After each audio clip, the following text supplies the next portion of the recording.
In this video, I'm going to review the use of formulas to find the area of triangles and four-sided figures. So before we get to some practice problems, I want to talk about a key concept to area formulas. That is the concept of a base of the object and a height. So let's look at three different shapes here. Here we have a triangle. So our base is down here at the bottom of this triangle. We have a perpendicular dotted line here that's measuring the height of this triangle, the distance from the base to the very top.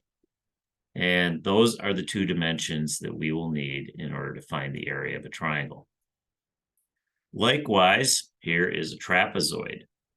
So a trapezoid actually has two bases. There's a base down here, there's a base up here, and in between we have the height, which is connecting those two bases, again, at a right angle. The height is the distance between those two bases in a trapezoid. And finally, we have a parallelogram. Now, a parallelogram only has one base. We're labeling this side as the base. We have, again, our dotted line, and that is measuring the distance between this base and the opposite side. So, with that in mind, I want to make it clear that the base is not always at the bottom. Most of the time it will be at the bottom, but sometimes you might have a figure like this. This is the base, and this is the distance between the parallel sides, which is the height. But in this case, the height is side to side, not up and down. So that's okay. That is still the height. So I just wanted to make it clear that sometimes the figures will be rotated like that. All right, let's take a look at a few examples. What is the area of a triangle? First of all, we need the formula, and all of these formulas are on the GED formula sheet. So in this case, the area of a triangle is area equals 1/2 times the base times the height. Here's our example triangle. So we can see that this dotted line, that must be our height of 6.5 centimeters, and our base is down here, 11.6 centimeters. So we just have to put this together. Area equals 1/2 times our base, 11.6, times our height of 6.5. Now, you should be doing these problems in your calculator. I like to replace 1/2 with the decimal 0.5 because that makes it a little bit easier to enter into the calculator. So we end up with 0.5 times 11.6 times 6.5. And I hope you're doing this along with me. You should get 37.7. And that is centimeters squared. That's how we would note that. Centimeters and then the little squared. All right, what is the area of the rectangle? The formula for an area of a rectangle is very simple. You're probably familiar with this. It's just the length times the width, not too complicated. Here's an example. And we recognize that this is a rectangle. All of these are right angles. Must be a rectangle.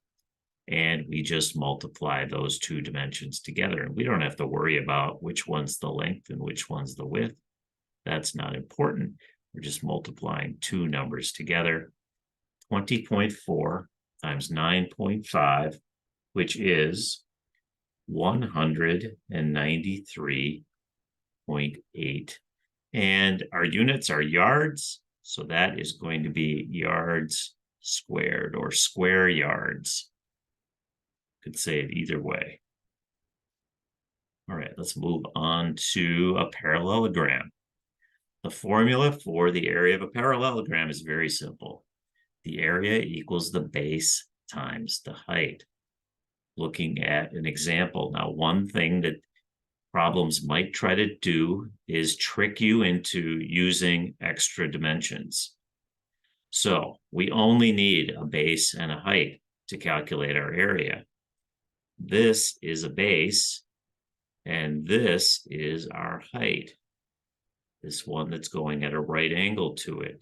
So H is going to be 10.2. Our base is going to be 16.6, which means we don't need the length of that side.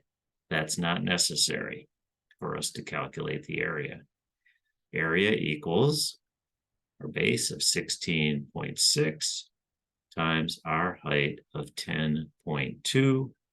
Put that in your calculator, and you should get the answer of 169.32. Now, this brings up the issue of rounding. A lot of times in questions like this, they might ask you to round this, say, to the nearest tenth of a square inch. That would be 169.3. If they asked us to round it to the nearest whole square inch, that would be 169. So just be prepared. You might have to round answers involving area.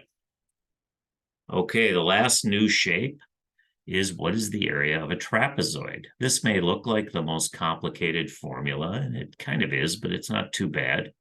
Area equals 1/2 the sum of base 1 and base 2. We already talked about the fact that there's two bases, and then we're going to multiply that by the height.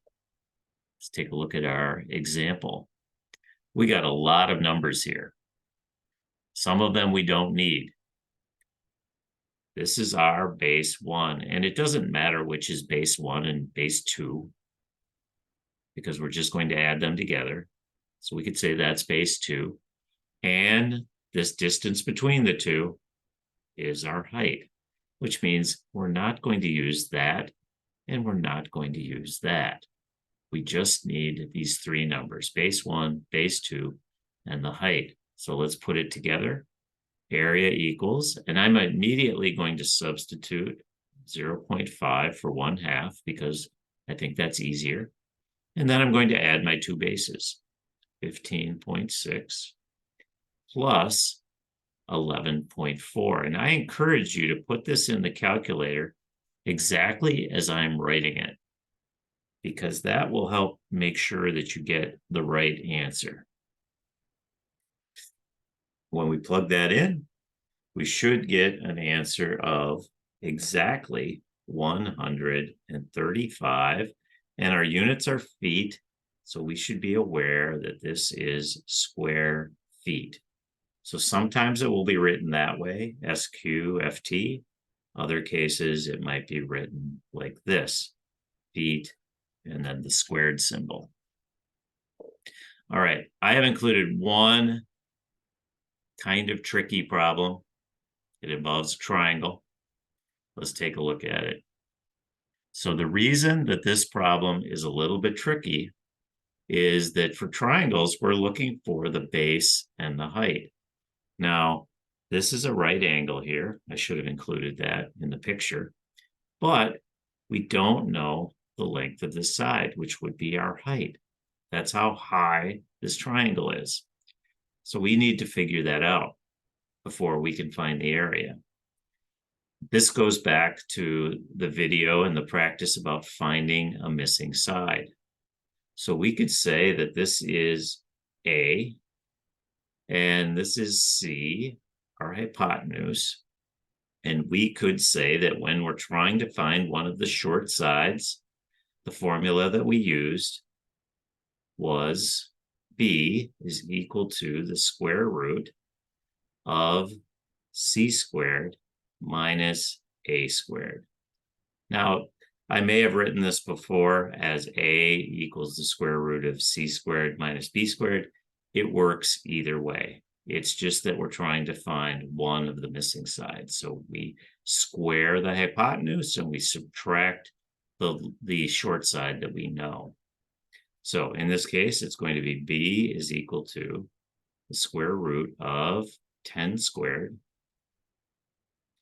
minus 8 squared. And if you're following along and you're plugging that in, you should get B equals 6. So we now know that the height of our triangle is 6. And we are good to go in calculating the area. The area is going to be, once again, substituting 0.5 for 1/2 times our base, which is 8. I labeled it A, which might be a little bit confusing, but that is the base of our triangle. And then that's going to be times our height, which we just learned was 6. So 1/2 times 8 times 6. The area of this triangle is 24.